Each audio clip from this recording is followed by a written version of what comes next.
video. Today is a little bit more of a, I guess, a technical or an educational video. And we're going to be looking at the concept in astrology known as primary motion. So I'm Cassandra from CassandraTyndall.com and welcome. It's great to have you here. So what's primary motion? It's such a simple technique, and I think when we are, especially in the early days of learning astrology, we're trying to pull in and weave together so many concepts and ideas and symbolism and trying to create a beautiful tapestry out of it. And it can get overwhelming and really confusing. In my experience, the best way to learn astrology is keep it really simple, essential, scaled back, and very much observational, because when we're looking at apps and software, our ephemeris, and doing, all the things kind of looking down, we sometimes forget to look up, and that is where the action happens, and that is really what we're looking at. If I was trying to define astrology, one of the ways I would there's a few ways to look at it, but one of those ways is really the study of light and the light levels and how they change throughout the moving sky and through other timing tools and techniques in our life. And so coming back to the idea of primary motion, it's basically the movement of the sun around the earth from our perspective. I know it's actually the earth around the sun.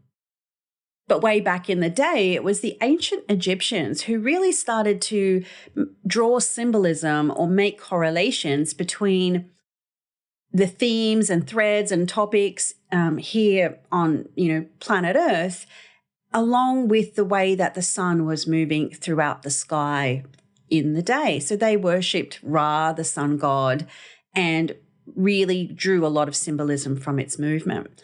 And so it was this concept of primary motion is where how our house topics started to derive their meaning and symbolism and how we describe them today. So when I teach astrology to students, I do sort of remind you that there's a few levels to learning astrology. There's stuff we just have to remember, like the times tables, for instance. And then there's this other part of astrology where the philosophical or spiritual side. And for some people that comes a little easier than others.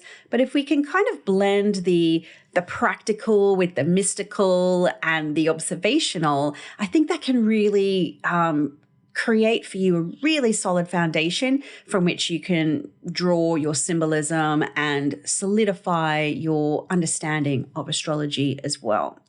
So what I'm going to do now is share my screen with you and show you a chart.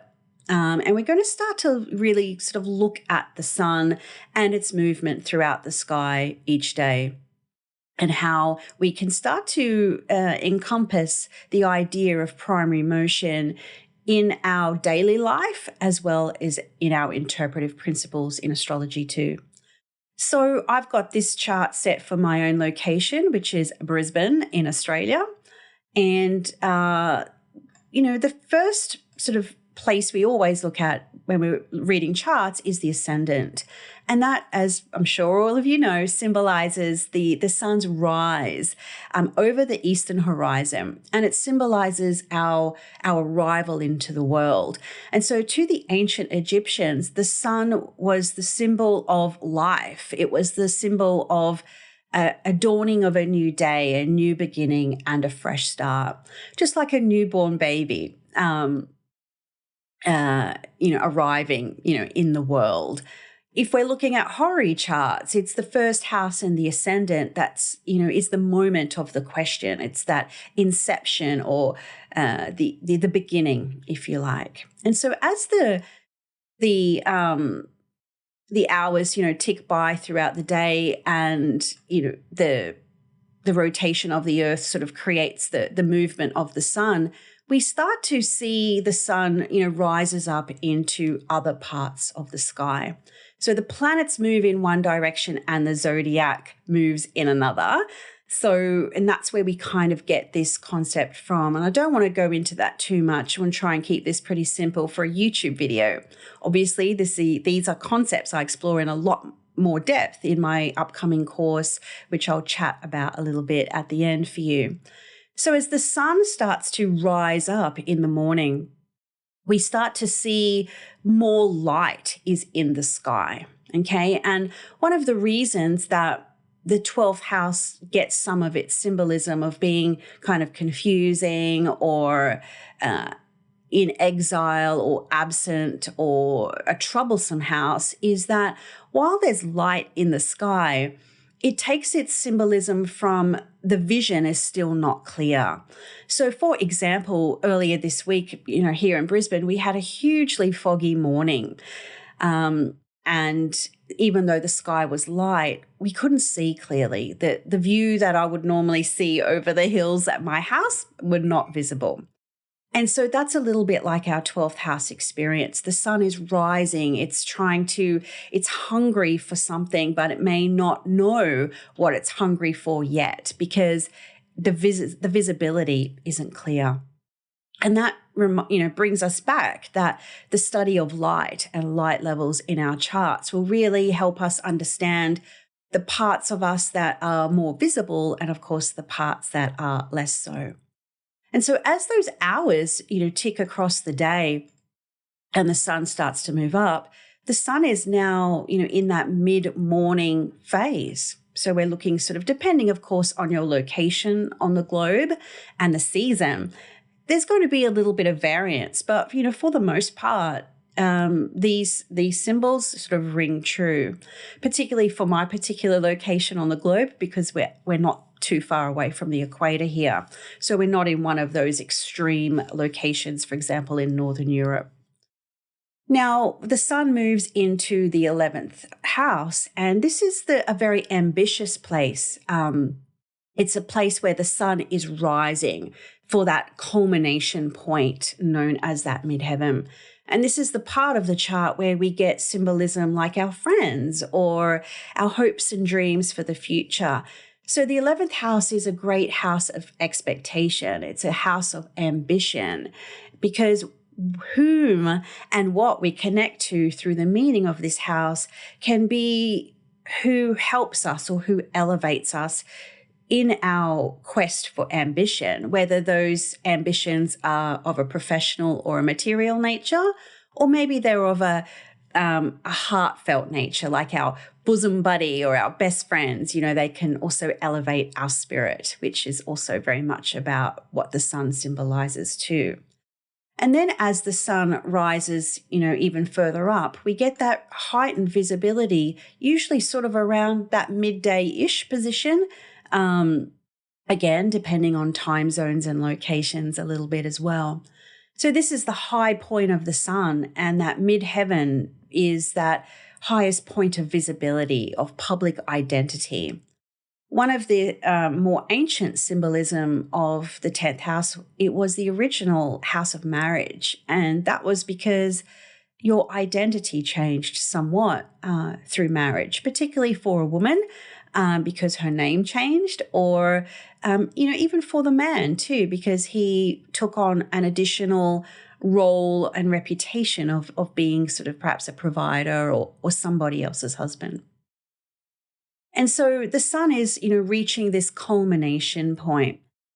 And then once we get into sort of that mid-afternoon time frame, the sun is it's not its highest position anymore, but it's often in one of its hottest positions. That sort of after midday, the sun lowers a little bit and its heat and its direct influence comes into the face a little bit more. It's not kind of through the crown or through the head. And so once we've hit that height of ambition or public identity or reputation, then the sun drops down and it's like, okay, well, what's the meaning? What is the purpose? What is beyond just energy and matter? And this is where we find some of the concepts of the sun in the ninth, which is also the most joyful position for the sun, because we are really trying to embody purpose or spirit or meaning or religion or philosophy or higher learning. The the topics and themes that do expand our life in some way. And so I think there's 3 ways we can expand our life. Travel, which of course is not doable so much in the current climate. It's a little bit of a different vibe there for us all. Then we have education and learning and, / philosophy and religious education or, finding the meaning of life.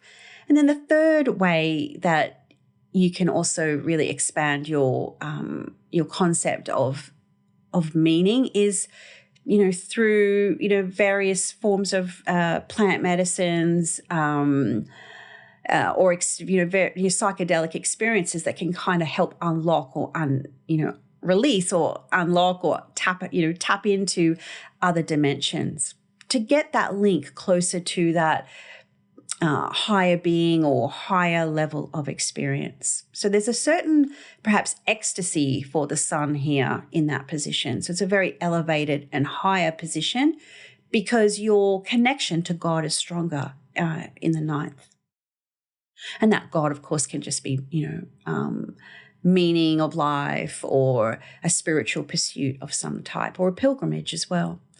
Now, the 8th house, of course, is one of our really juicy houses, and we're not going to go into all the houses in great depth, but the 8th house is a really interesting position for the sun because, even if you have planets here, I know we're only talking about the sun in this video, but you can also draw the meaning of the sun through the houses through our other planets as well. So when the sun is in the 8th house, it symbolizes a time in the afternoon, of course, depending on the season, where the sun is starting to lose its light. It's still bright in the day, but the light is only diminishing.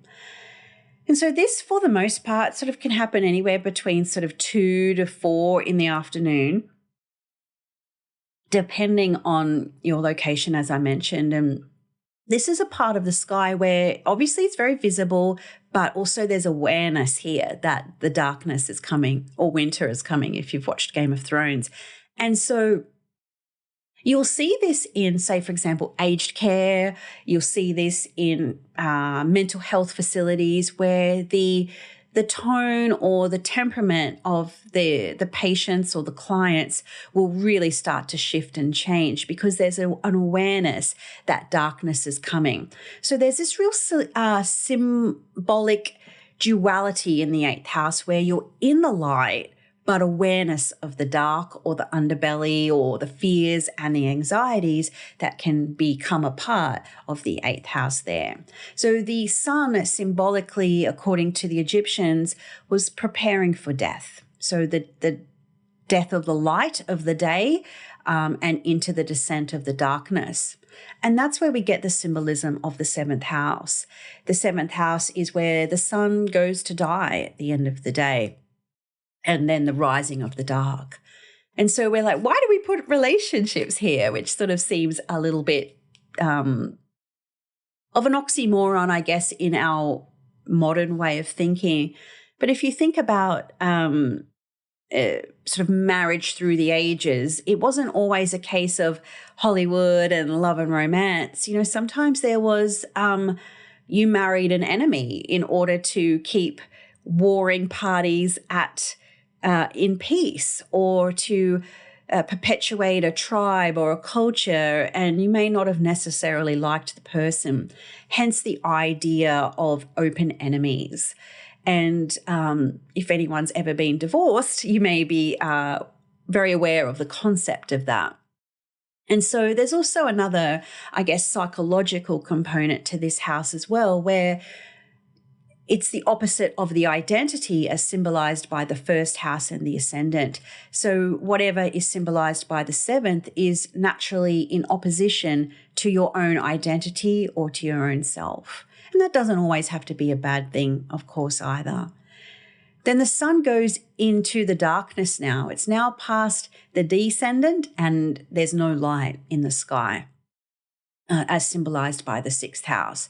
And so this is where we sort of get sickness, we get ill health, we get anything that is invisible from us is a problem here.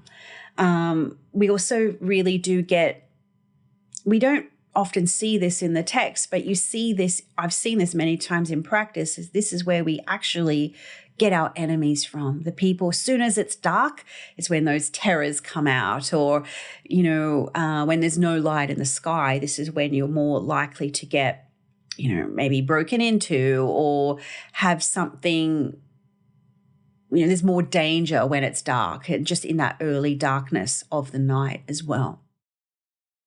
So then we go around the houses even further, and, we get the joys and the pleasures that tend to happen, after dark. Those Venus type concepts happens in the 5th house. And this is where we find more of our earthly pleasures, our 5 senses type of pleasures. This is the joy of Venus in this house. And so it is the pleasures of the flesh, or pleasures of the human experience. And that can be music or film or creative outlets as well.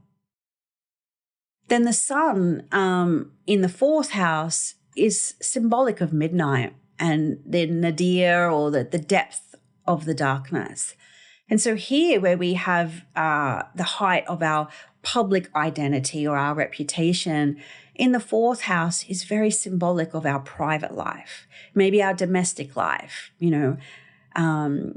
We see people on social media and we only really see the highlight reel that is shown in the 10th. But the 4th house is the stuff that, the people who are in our inner circle or our family life really only see.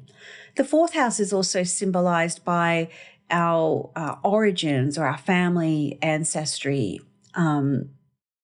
the beginning and the end of all things, so to speak. So in a Hori chart, for example, if the significator is in the 4th house, it can show really the end of the matter. So the 4th house as an angle and as a prominent place in the movement of the sun, it does get a bit overlooked as a deep, rich source of symbolism. Then we start to see the sun is making its ascent. So we're getting past that midnight hour. Of course, it's still dark, but now we're in that early morning phase. And this is, sometimes we've got to look at our houses and the symbolism in what we call axis. So houses that are opposite each other. So in the 9th house, we got a lot of symbolism around our connection to a god or a higher power or a higher mind. In the 3rd house, again, when we think about the houses underneath the horizon, the nighttime houses, if you liked, or the night sect, it has a lot to do with concepts that are of the material realm or the subterranean realm. And so if in the 9th house, we're trying to get more connected or closer to a godly or a higher power, what we do in the 3rd house does symbolize those routines and the rituals that help us connect to that. And so the 3rd house, again, I think is one of those really misunderstood houses. There's so much symbolism to be drawn from it. But just to offer you a different idea of the 3rd house that isn't spoken about in a great deal of context, is that it's the rituals the routines that we have on the daily that can help. What's the difference between a ritual and a routine? And a ritual is basically just the routine with meaning. And so in the 3rd house, it can be a little bit mundane in some respects. But if we can bring that higher meaning or some of those 9th house symbolism into our day, then we can get more richness and more depth from that 3rd house. Then we move to the 2nd house. And this is, again, another house of, I guess, sort of ambition. It's the gate of Hades, this house is called. And it's the house primarily of resources, of cash flow, of income, and also those resources or the support that can help elevate and prop us up. So if we have no money, for instance, or we're really struggling from a material perspective, because remember the houses underneath the horizon are subterranean. So they do really speak to those more material or the human experience. Some of the top houses do too, of course, but there's a little bit more of a hidden or subterranean or a concept to these houses that do tend to speak a little bit more to the lived embodied reality of being human. So if you don't have money, for example, your ability to support or maintain yourself, your identity, your body, your physical being can be a little bit harder. And so the sun is trying to rise up. There's a hunger there. It's almost a powerful position in some respects for the sun, because it's rising up. It's reaching up to be born again and move into that new day, into that new lived experience, as symbolized by the Ascendant and the beginning of a new day. So that's the concept of primary motion in a nutshell. And so what I would encourage you to do, if this feels like a little bit more of a different idea for you, is to start to observe the motion of the sun throughout the day. If it's a morning tea time, for example, around 11 a.m., think about where the sun is and how that might be a time where you think about your hopes or dreams or wishes, or maybe you get a text message from a dear friend or an email from someone who wants to support or elevate you in some way. Maybe if it's the 7th house, you're starting to think about, what are we going to do for dinner tonight, or what are the plans for tonight, and those type of concepts. Maybe it's midday and you're really starting to think about, what are your major life plans, or what is it that you are going to be doing with yourself in the long term. Again, once we sort of get to that sort of 7:30 p.m. at night, this might be the time where you're relaxing with an evening drink or finishing off dinner and maybe wanting to see what's on Netflix. I mean, they're just some random examples, but what I would encourage you to do is just really notice the motion of the sun throughout the day, and also the time that you were born and the place of the sun that it held. And as a more of a stagnant position of the sun as per your birth chart, how do you relate to those life topics each and every day? How much do they permeate your light and your movement and the way that you move around the world? And how much does that perhaps inspire or speak to purpose in your life on a day-to-day basis?